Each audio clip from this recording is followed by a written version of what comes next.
the next part of our program will be our global roundtable, which will have as a topic the impact of digitalization of education for world economies.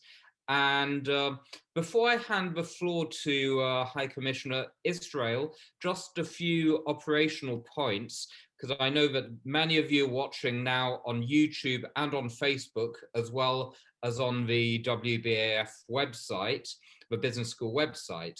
If you have any questions for the panelists moving forward, please send them to me by email at kevin.hin@wbaforum.org. I will post that email address in the chat on YouTube and Facebook, as well as on WhatsApp. So once I've received these questions, I will forward them to Israel, our moderator.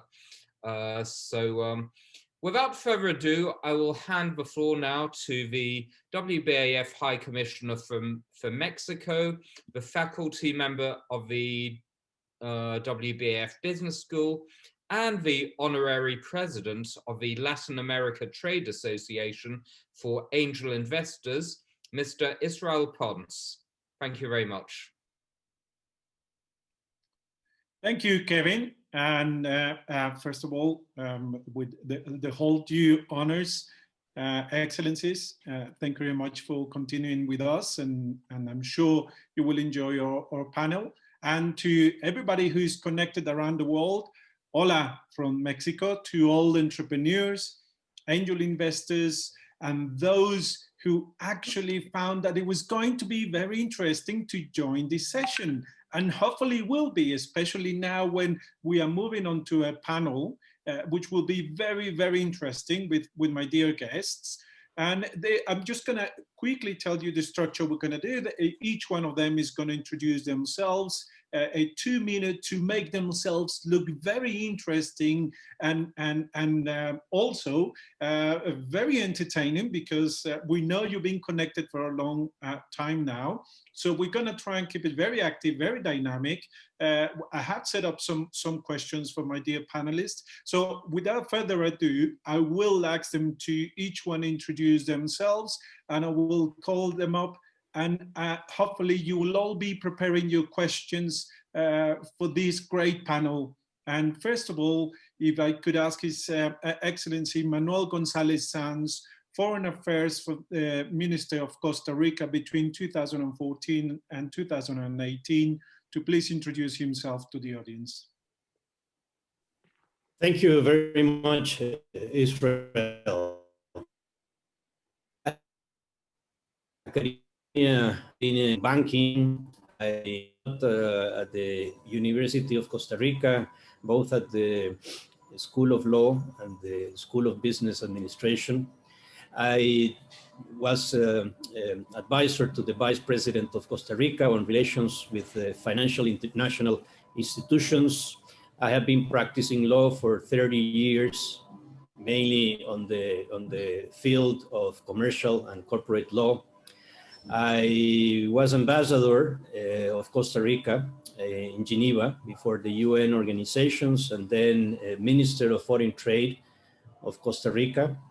And I was also Minister of Foreign Affairs of my country, where I focused a lot on developing the concept of economic diplomacy and taking advantage of our presence around the world to promote business, investments, and tourism. In a nutshell, that's what I have been doing. Thank you, Israel. Thank you, Minister Gonzalez. I will now move quickly and swiftly move on to Professor Rudy Aernoudt. Please go ahead and introduce yourself. Thank you, President. So I'm what I call a pragmatician. This means I'm a pragmatical guy and an academician. So I have been in my life for 5 times Chief of Staff, which gave me a mention in the Guinness Book of Records. I was Secretary General at the Department of Economy and Innovation.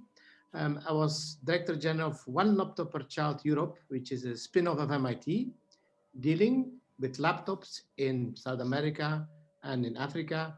And so I've done quite a lot of those things. on top of that, I'm teaching at the University of Ghent, and I'm teaching at the University of Nancy, and I'm now very excited when I see everything that's happening here. I'm excited to be faculty member of this fantastic project. Besides, I'm senior economist at the European Commission, dealing with financing, and it's from that objective that I have co-created, and I'm co-founder of the European Business Angel Network. That's my link with the Business Angel. And for those who are a bit, who know something about the Commission, I recently launched a new action to finance scale-up, which is called XCALA, which is focused on scale-up financing. So quite a lot, and I hope that this gives me enough baggage to give some nice courses, because I love to speak with students, and I think that everybody could be entrepreneurial. Thank you, President. Thank you, Professor Rudy. We will now move on to Hans van Grieken, trusted advisor to the C-suite of 100+ companies worldwide. Please introduce yourself. Yeah, it's my pleasure to participate here today. My name is indeed Hans van Grieken. I have had technology research roles for companies such as Capgemini, Ernst & Young, Gartner, and recently Deloitte. So I've seen a lot of companies across the world. On the other hand, I've also been a business school teacher, 3 business schools in this country over the past 13 years, and a supervisory board member. And it always struck me that when I look at my own 2 children, well, they're adults now. The one is working for Google and the other one is a growth hacker in a startup, her own startup. It struck me that not everybody with a talent across the world has this same opportunity. And so I'm really excited to be part of this group to help other bright brains across the world to determine their own destiny or disaster, but hopefully the destiny. Great, thank you, Hans.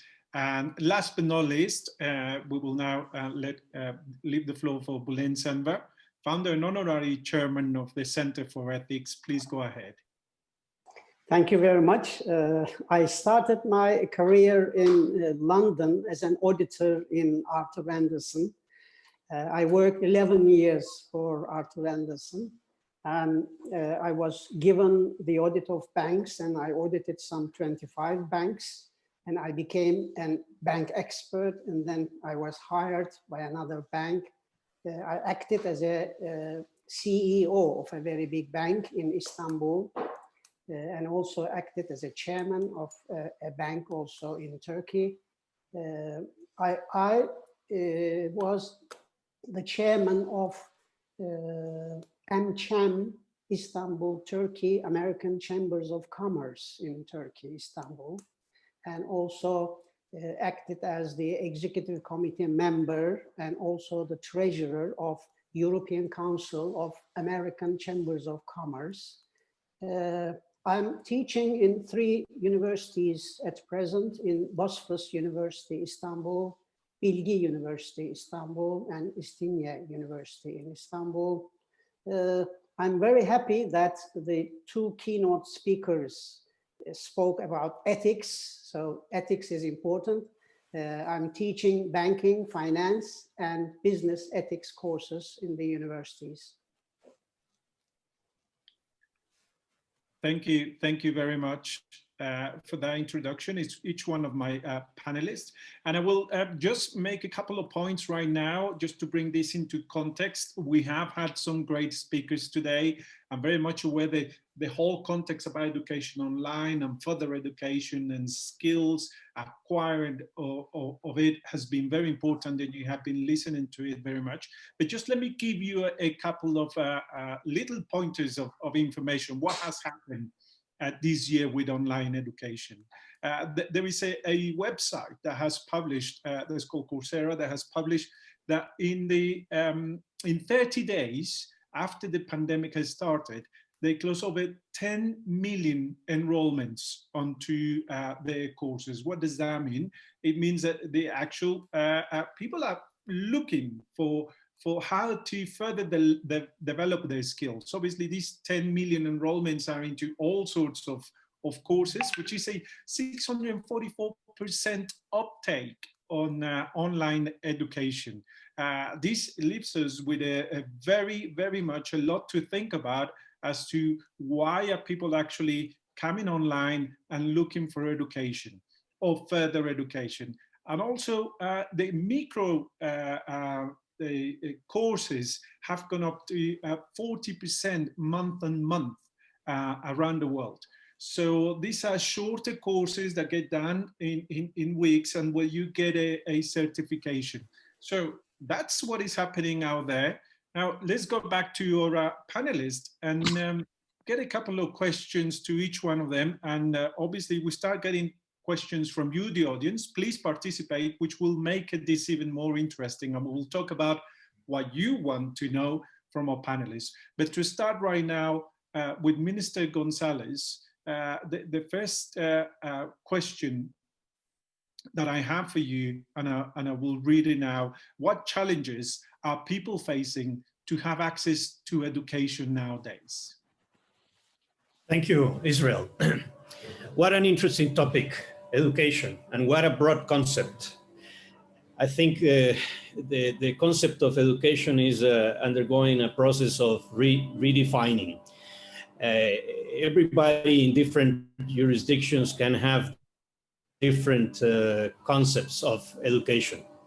And I think the challenges that education is facing all over the world is bridging the gap, not only from the digital perspective, but bridging the gap between rural and urban education, between private and public education in general. Those are great challenges. Challenges that are people facing in particular are the cost of education, of course. The tuition cost has not been going down despite the fact that a lot of changes have happened in the world caused by the pandemic. I think a lot of people are dropping schools as well. A lot of people who were attending schools are not going back to schools in the new normality, let's say. And that is impacting all over the place. And the main problem is that in the very near future, that is going to pass a bill. That's going to pass a high cost, because people dropping schools because their families cannot support their education anymore, because they cannot find financing to go and have access to education. And we'll be looking in a few years for unqualified jobs, and that's going to have a snowball effect, putting a lot of people outside of the qualified job market. And that's one of the results of crisis. We lived it here in Latin America in the 80s with the external debt crisis and the oil crisis and a lot of economic crisis that we have been going through, and that has excluded a big portion of young people with a lot of time to contribute to the society, to live formal education. Nowadays, not everybody, discussion going on whether formal education, having titles, is still important, or is more important just to have knowledge and practical knowledge. I still believe that formality is still important, that people should get formal degrees. One of the aspects that a lot of students are impacted in the current situation is that they don't have the benefit of being in an academic environment, to have more accessibility to professors and to construct this network of classmates for the future. Yes, it may be easier to attend classes online, but it also requires a lot of discipline from the students to do so. So there are a lot of disruptions going on, and somebody said, I think it was a former president of said, I think they should try ignorance, right? And that's something that everybody has to keep in mind. do and I encourage the students of all different jurisdictions around the world, regardless of your status, regardless of what kind of studies you want to pursue, to continue with education. Don't drop off. And as they say in real estate, it's about location, location, location. Well, in human talent and human development, is about education, education, education. Thank you, Israel. I know we have limited time. Thank you, Minister. Amazing, amazing content that you're sharing with us. And if it is about education, education, education, then I will move to my panelist, Professor Rudy. Why should we digitalize education? Well, thank you for the question, Israel. First of all, we discussed, and Professor Parami said, it's important because education means entrepreneurship, and entrepreneurship means education. I could even add incubators and hackathons on that, and we have all this kind of virtuous circle, which makes that education is at the center. And now going back to the question, why digital education? Because the digital one is making a kind of jump and will allow everybody to have access to education. It will, of course, oblige governments to invest, and because most of us think that broadband is normal, well, broadband is not normal. In certain parts of the world, there are only 20% of the people who have broadband. In Europe, the average is 80%, which means that still 20% don't have it. And if you look from the economic perspective, if the penetration in broadband increases by 10%, you create an economic growth of 1.4%.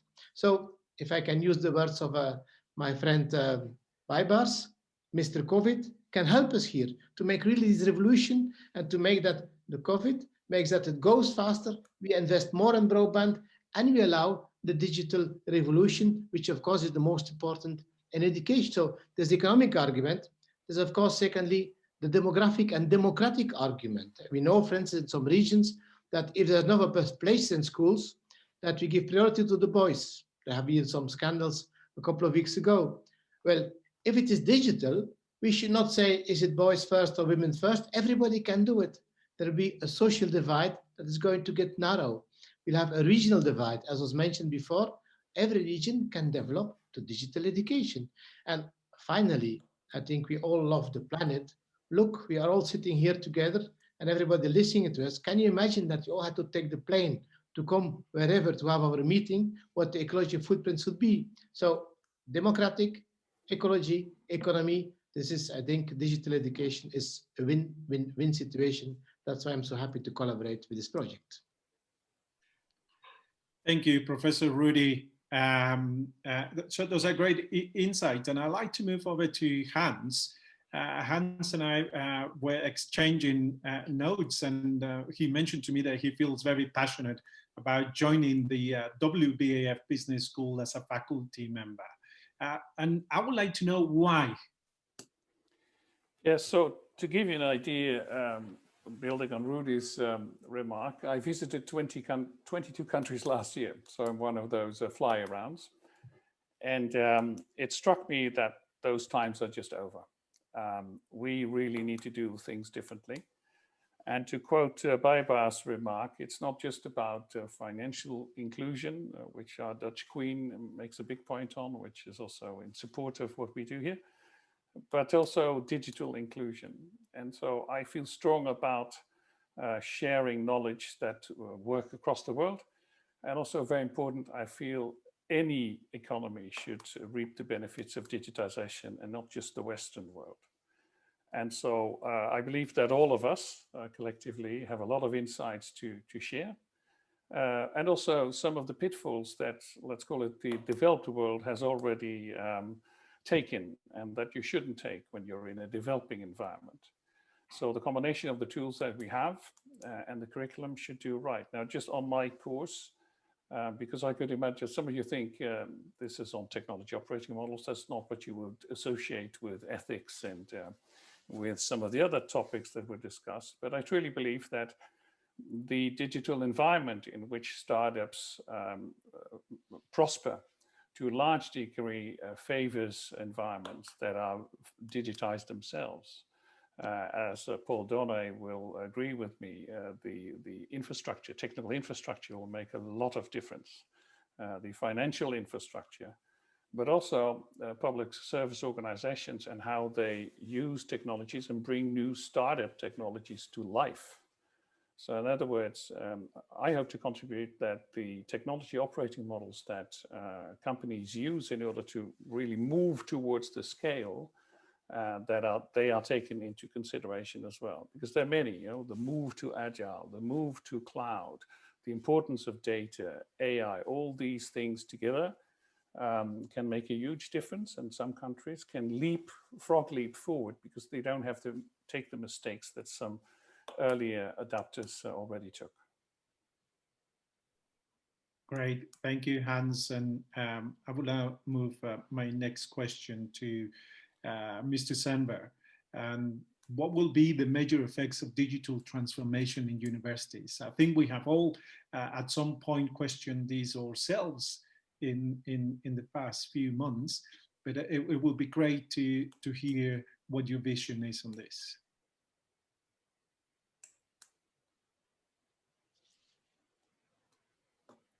You're on mute. You're on mute. Bulent, you're on mute. There you go. Okay, thank you. Israel, I remember a good saying which says, if you make a one-year plan, plant rice on your farm. If you make 10-year plan, plant trees on your farm. But if you make a plan for 100 years, invest in educating your children. So education is a long-term process, and we should be able to cope up with the changes which are going to take place in the next 100 years.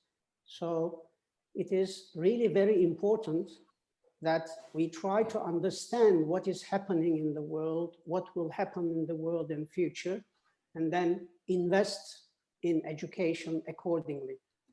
I have been teaching banking, finance, and business ethics in universities for many years. We are now in a transition period in education sector.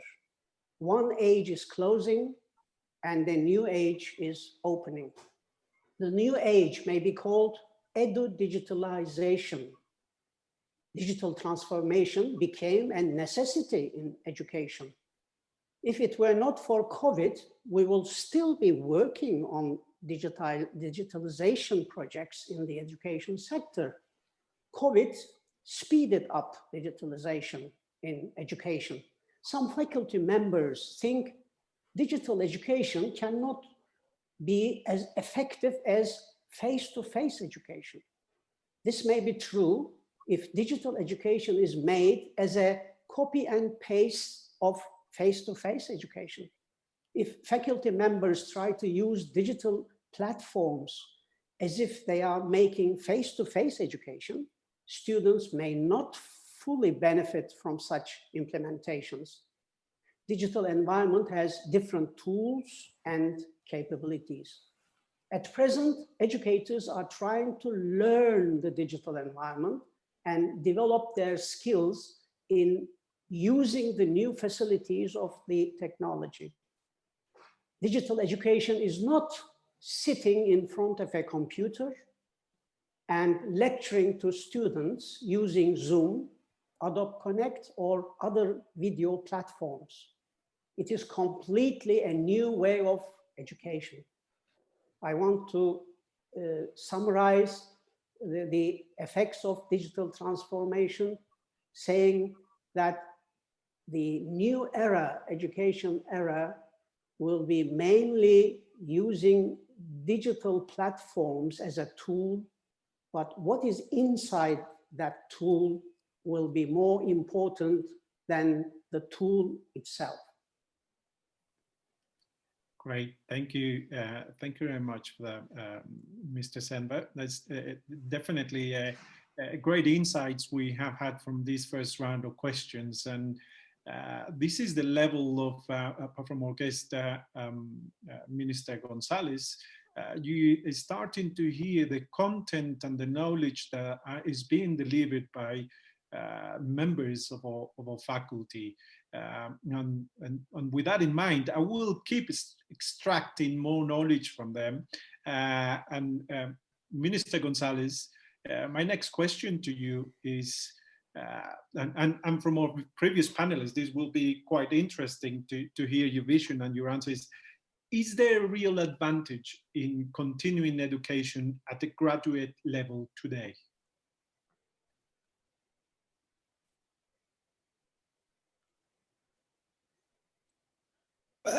As I said before, I think that's there is a lot of discussion going on whether or not formal certificates or degrees are still important versus just having the knowledge and the practical skills and the background to prove your experience. I think that in that field, we still need the formality of well-recognized degrees by reputable institutions. That is still confirmation of the level of the institution. The recognition and prestige of an institution is not built from one day to the other. It means a lot. It means a lot. It reflects values, it reflects traditions, it reflects the approach to different problems in life, not just from business perspective, but also ethics, social responsibility, and having that seal of quality, let's say, it's still very, very important for a lot of students, for a lot of people. I think it is still necessary. It is still necessary. There is a complementary approach. Of course, knowledge and experience is important, but it has to be complemented or actually based on formal education. So I do believe that having formal degrees is important. We should not disregard that. We should not disregard the effort that students and institutions make in order to provide the highest possible quality of education and knowledge to the students attending courses. I don't like the trend of undermining the importance of formal degrees that is going on in some places. Thank you, Minister. And I will now like to make the next question will be the same to all three or the rest of my panelists. I think, as we all know, we have hundreds on this group that we are connected. We have hundreds of other people connected around the world. We are here at the grand opening of the WBAS Business School. You are lecturers at this business school. So I will leave you to tell us a little bit more about the course that you will be delivering, some of the content, and what the differences are between what you're going to do with WBAS Business School and everything else that you do as a lecturer, because it is important for our audience to gather the quality of the lecturers that has been chosen by WBAS Business School, by the chairman Babers Altuntas, by our rector Dr. Paul Duani. There is a lot that you're going to bring to the audience. So we need people to subscribe to our courses. And of course, the content of the courses is delivered by yourselves. So without further ado, we'll now take it in the following order. We go with Mr. Senver first, then Hans, and then Professor Rudy, please. Israel, this is a very good opportunity for the participants who will be participating to the school, the World Business Angels Forum's business school. I think one of the main reasons for that may be really summarized under, let's say, in my opinion, some 5 headings, which will really be the effect on the participants of what and how we're going to communicate in this environment. The first effect, it will really improve student experience. This is very important. Student experience is most important in all types of lectures and courses. At present, students are struggling to get most out of digital education, and students in the universities are more capable in using the digital technology than the faculty members. They are able to upgrade their learning skills very quickly. And in future, students will need less lecturing from the faculty, and they will develop more experience in searching, analyzing, evaluating, and learning from the digital environment. Therefore, it will be our duty not only to directly lecture as if we are lecturing in a normal university classroom, but try to make the students understand what we're talking about, in order to motivate them to search for that information later on, analyze it themselves personally, evaluate that, and then come to solutions and decisions using their own skills. And there will also be a second effect. It will meet the changing student needs. Student needs are changing continuously at a very high speed. Changes can only be made on a digital platform to cope up with the student expectations. And digital transformation in education will make the change to happen more easily and quickly. So our duty as the faculty will be to understand what are these changes, and we should not be repeating ourselves from course to course, and we will be able to really upgrade, modify according to these changes, whatever we are sharing with our participants in these courses. And the third effect, it will generate efficiency. Efficiency is very important everywhere in life, including business, education, and digital transformation in education will increase the efficiency of not only the faculty, but also of students, staff, and all the involved institutions.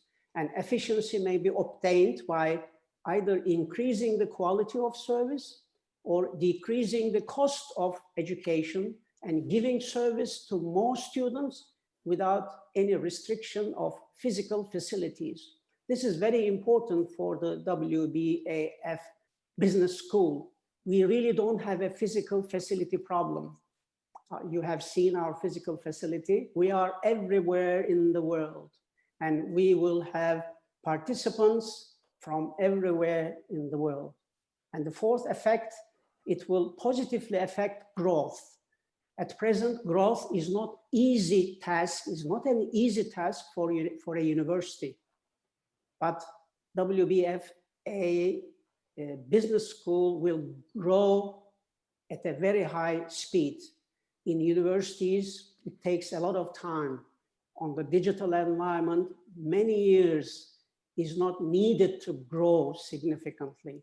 We may grow in a few months period, and then we will be even surprised with our faculty number of faculty members, number of participants. And the fifth and the last effect I want to share with you, it will improve the attractiveness of our business school. So it is our duty to improve the attractiveness of this school. In future, students will be judging the quality of a business school by its digital performance. What is inside that digital performance?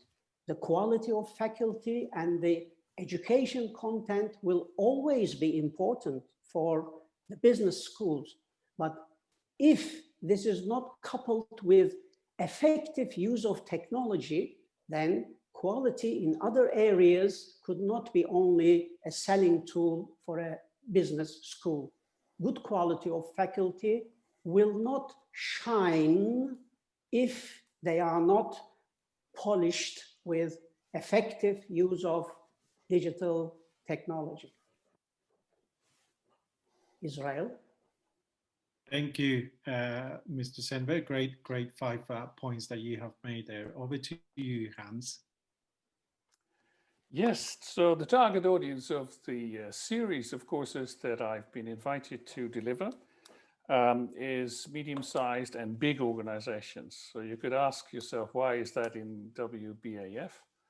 The reason being is that in a lot of countries, particularly because of clients in the business environment or in government are not to the same level of digital enablement, it's really difficult for some startups to evolve. The second argument being that a lot of best practices that come from the startup world are very relevant to government, are very relevant to corporate organizations. And so I'm happy to say that Deloitte, my former employer, for whom I was the research leader for the EMEA region until recently, has granted me to use some of the material that I developed while I was still in that role. So basically what we're talking about is a model that starts from the premise that there will be new technology, whether you like it, whether you can afford it, it's irrelevant. There will be waves of new technology.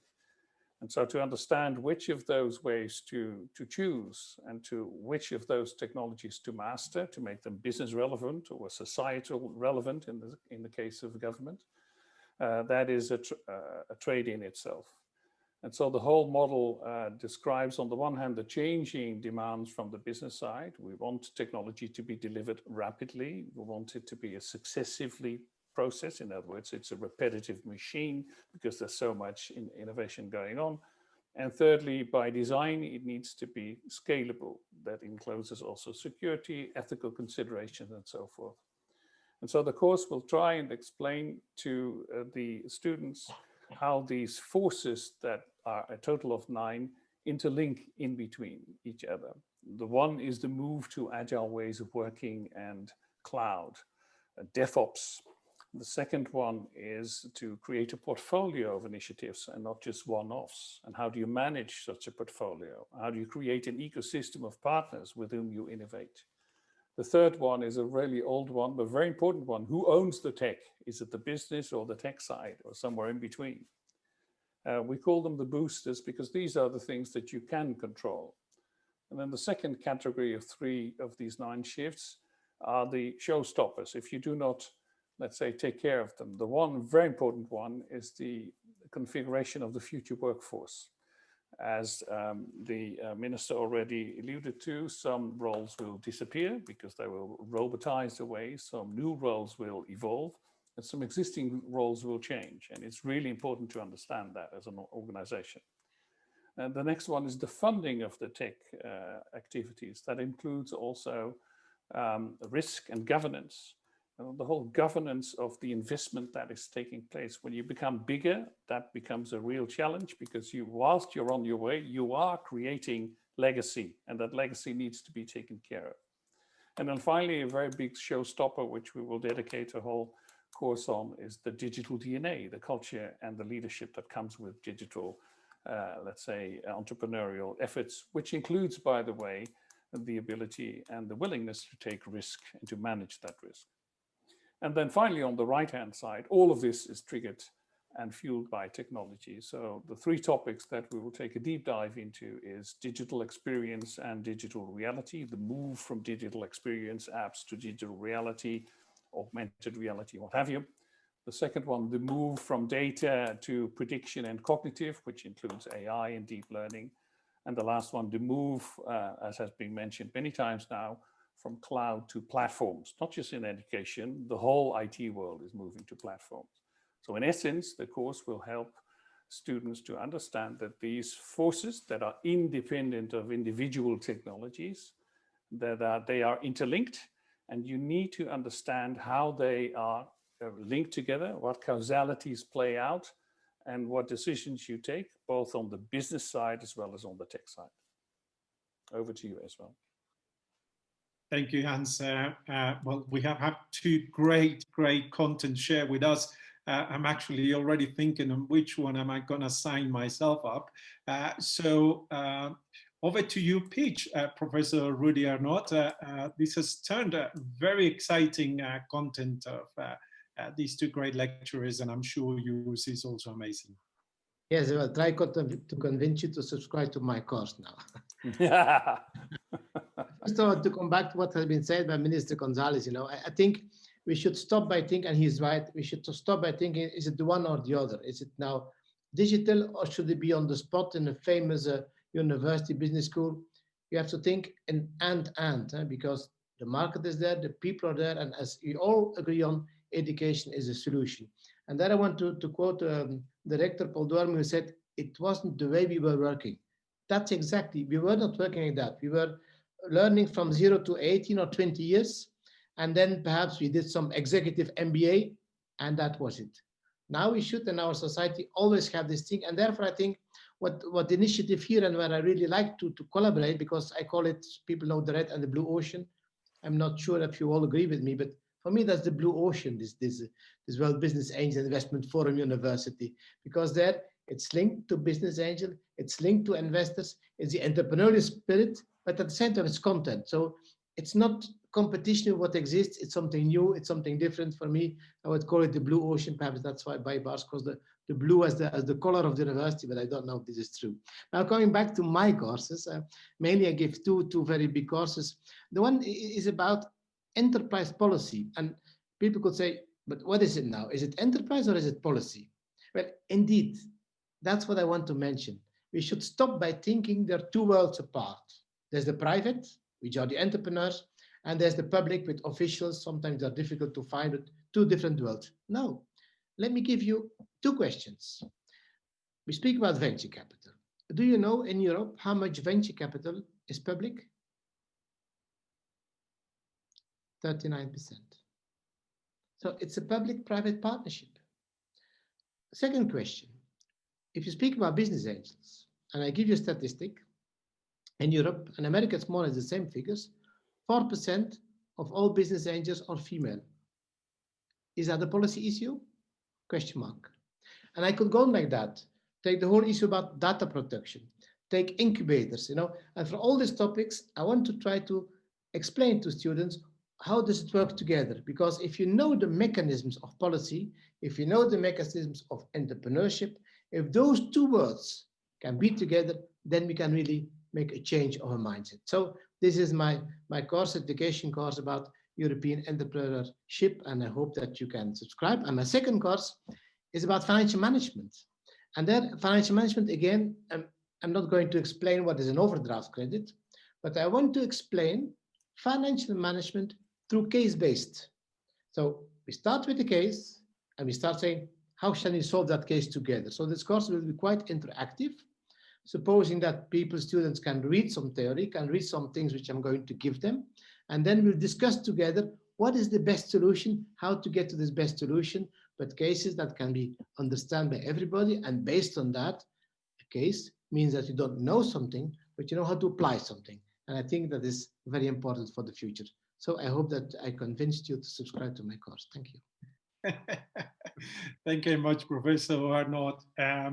Great. Well, whilst we've been entertaining ourselves and with all this panel discussion, our great moderator for the whole of the session, Kevin, has been doing a great job on filtering the questions. We have loads of questions. Unfortunately, we are running short of time, so I will pick some of the questions. And I know that Kevin has a load more than what he's actually passed on to us. So thank you very much for filtering the questions, Kevin. And I will choose the questions and right at you, so I know the best question. So the first, yes, Babers. Any possibility to give me a few minutes to join the panel discussion? Because while listening to, of course, dear Chairman, I know you will want to also promote your course. Yeah, please go ahead. Just a few minutes. While I was studying at the university, I joined a project of the faculty. As I told you, I studied at the Faculty of Education. There were two groups of learners. In each group, there were 12 students. English level of all 12 students were same. They took the same tests. Then they were given the same curriculum, same lecturer in two different groups. There was only one difference between these two groups. The first group, we didn't know why they wanted to learn English. It was a general English course, as a matter of fact, let's say. But the same lecturer, same amount of time, same test, same quizzes, same final exam, etc. Everything is same, except the student's goal. The second group, this group was flight attendants group, and they had to join the interviews of Turkish Airlines 6 months later. So the second group had a goal. The result was the second group the mean of the group was around 85. This is what I remember. After the exams and the quizzes, etc. The first group completed the course, the mean was 60. So this is what I learned while I was at the university classrooms. Putting a goal is it changes many things in education. If participants have a goal, then they learn faster and better. If they don't have a goal, I think it is taking more time for them to learn. I think putting goal like entrepreneurship, I mean, establishing your business, becoming an angel investor, becoming a compliance officer, becoming an innovation chief officer, or becoming a certified expert on European entrepreneurship policies, or becoming a non-executive board member, a business mentor. While preparing these courses, that was always in my mind. We had to put goals for participants very clearly. When you fix the goal, they are able to benefit from the education, from the lecturer, from the curriculum, from the school better, faster. And by the way, putting goals also decrease the impact of the biggest competitor of education industry. The biggest competitor, according to me, of the education industry is environment. When there is no goal, the School of Environmental Factors have a great impact on learner, more impact on learner. When the learner has a goal, environmental factors don't give a big effect on learners. I want to give one example and close this part. I had written a book around 12 years ago, and it was translated to English. And for the English version of the book, Balboa Publications wanted to put some testimonials from different countries. And I wanted these testimonials from my friends. I remember, and I was reading these testimonials in the breakfast on Sunday breakfast with my daughters, with my wife, etc., and reading these testimonials and making comments. One of the testimonial came from Luxembourg. One of my friends who was chairing an venture fund in Luxembourg, and she said, "WBAS is a good example of American dream. It shows that American dream is not only in the United States, but you can find samples of it around the world." This is what she wrote. I mean, this is what she's thinking. Fine, this is this is her thought. And my daughter said she was studying at the high school. She was 16 years old. Father, don't put this testimonial to your book. I said, why? What is wrong here? She is mentioning about the American dream, and American dream is not something good, she says. Okay, until that point, it seems there is no problem. A young individual is thinking like this. But the interesting thing is, my daughter, who said American dream is something bad, was born at the American hospital.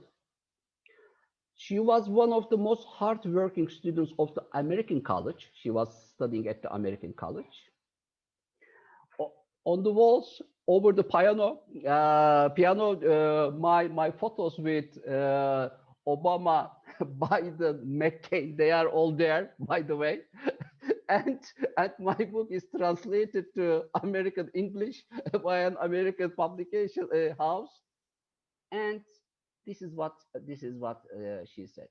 What I mean is, when individuals don't have goals, even she was born in the American hospital, American college, whatever, the goal is changing everything, and awareness, as a matter of fact, affected her vision looking at the world. So I think WBA Business School is, as a matter of fact,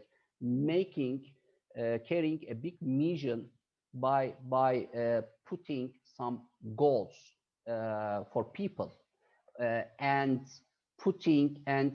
becoming a bridge between these goals through the business school. So this is what I wanted to say, and I'm sure our school is going to create a good effect and decrease the impact of environment over the people. Thank you.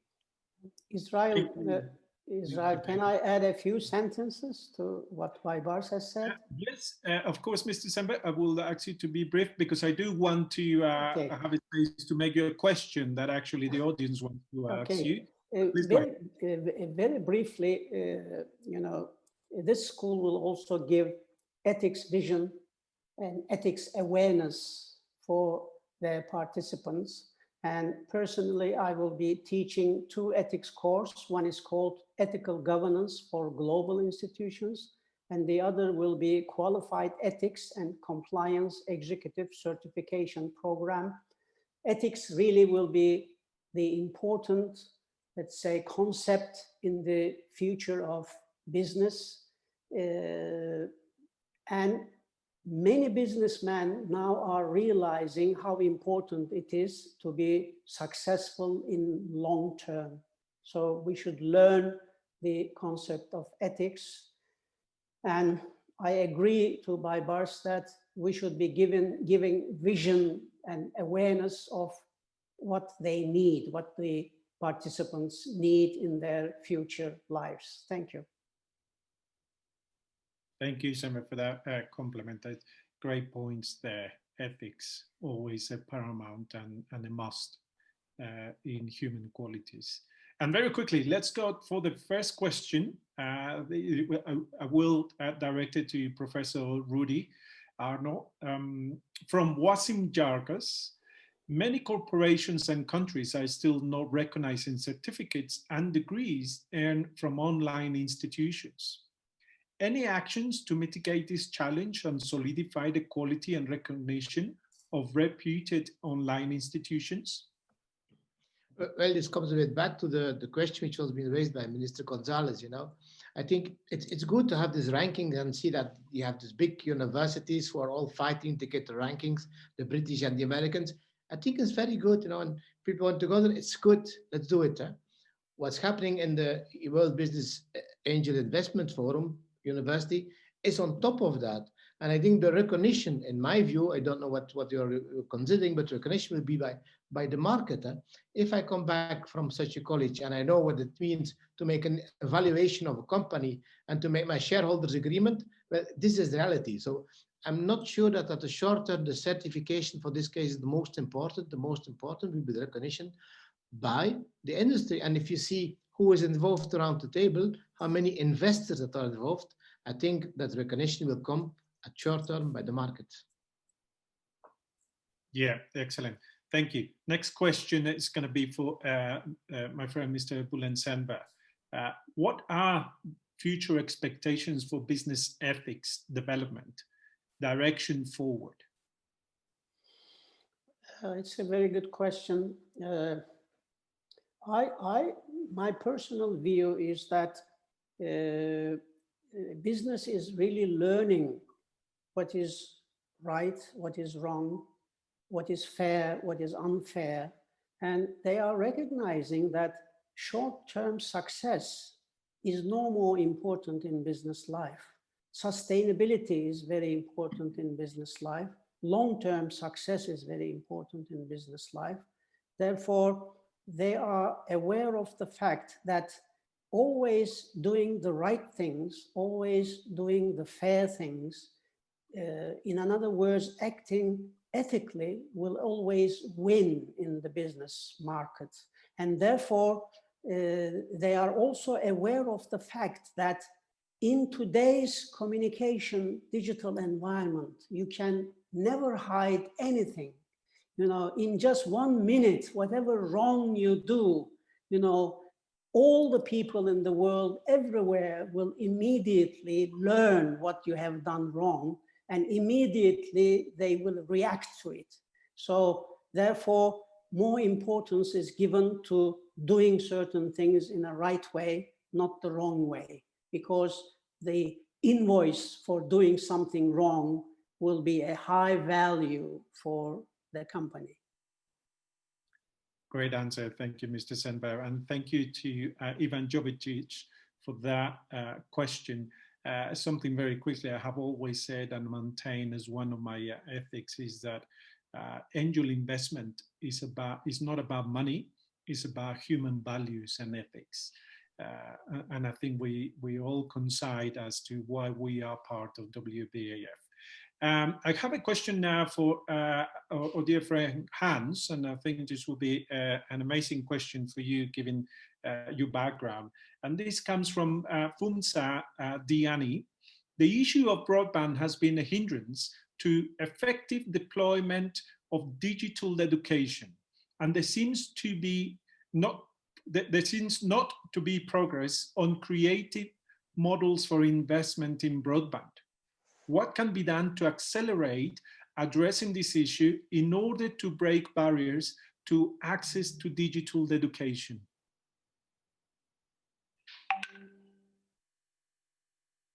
You're on mute. That's all right. Thanks for the question.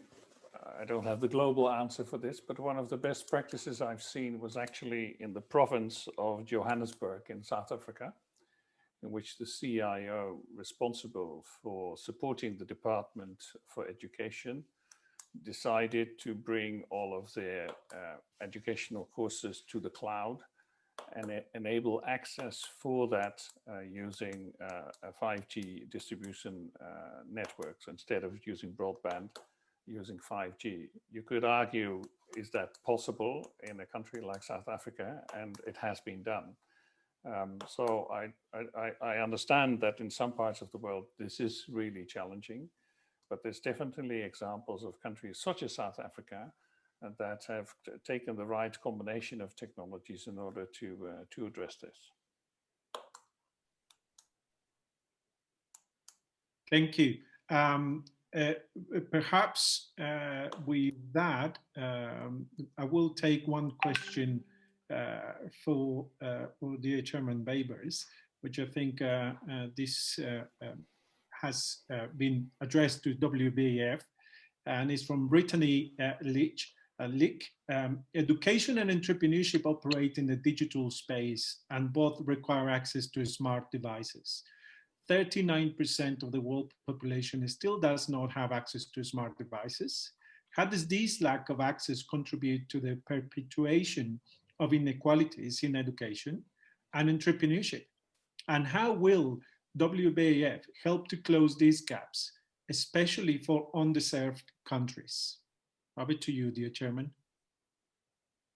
As you know, I am sitting in the board of Global Partnership for Financial Inclusion of G20. And this board is chaired by Queen Maxima of the Netherlands. And it will be good to send the Saudi Arabia's presidency's report, which included WBAF activities, what we did in pandemic times. And this report included what WBA, what World Bank, what Islamic Development Bank, what the chambers of they did. What we can do and what we try to do while attempting to find some solutions for this issue, because it is an important issue, we worded the importance of, we echoed the importance of digital inclusion more than digital financial inclusion, because digital inclusion now comes first. It is very clear, and I completely agree with the person who asked this question. If governments, if public money doesn't support the digital infrastructure more, if they don't invest in maybe in cooperation with telecom companies, or I mean the fiber companies, and also maybe sponsor more laptops, digital tools for young people, I think the contribution of schools, educational institutions like WBA Business School will be limited. At the end of the day, WBAF is trying to echo the importance of digital inclusion at the G20 level. This is what we are doing. And WBA Business School is trying to put quality in the, as Mr. Senver mentioned, what is inside, what is the content, what is inside in the digitalization we present. So quality, yes, it is our responsibility, but the digitalization in structure, I think it will be the main responsibility of governments, of public sector to support the private sector. So this is how we are going to make a collaboration.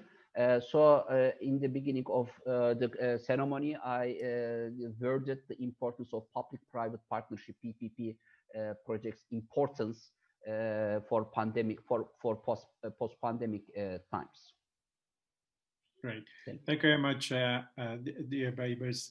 I'm really sorry that we can't get through all your questions. It's amazing the response that we have had. Thank you everybody for being so involved into this panel. We do appreciate it. I will very quickly ask my guest that is still online, Professor Rudy, Hans, Mr. Bulent Senver. Please just give us a couple of lines to close our panel. And very quickly, and with that, when you finish, we will hand back to my dearest friend, Secretary General Kevin Hinn, please. We start with you, Rudy. Okay, thank you.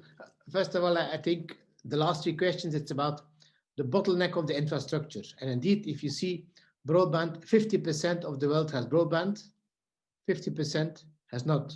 So it means you exclude half of the world. So indeed, you should do something on investment. If you speak about the devices, it's true. If I speak about last question, I said in the beginning, I was Secretary General of 1 laptop per child.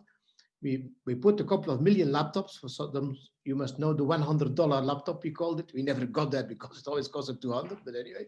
So if you see, we have done a couple of millions financed by corporates, by banks, by companies, by telecom. So going back to what Baybar said, I think perhaps it would be the next big initiative to set up this private-public partnership, because I think we can change the world. And perhaps today we have a momentum. Crisis means taking opportunities. So let's be entrepreneurial. I think we have a momentum to look at all those questions. So let's be very ambitious and let's put goals, Baybars.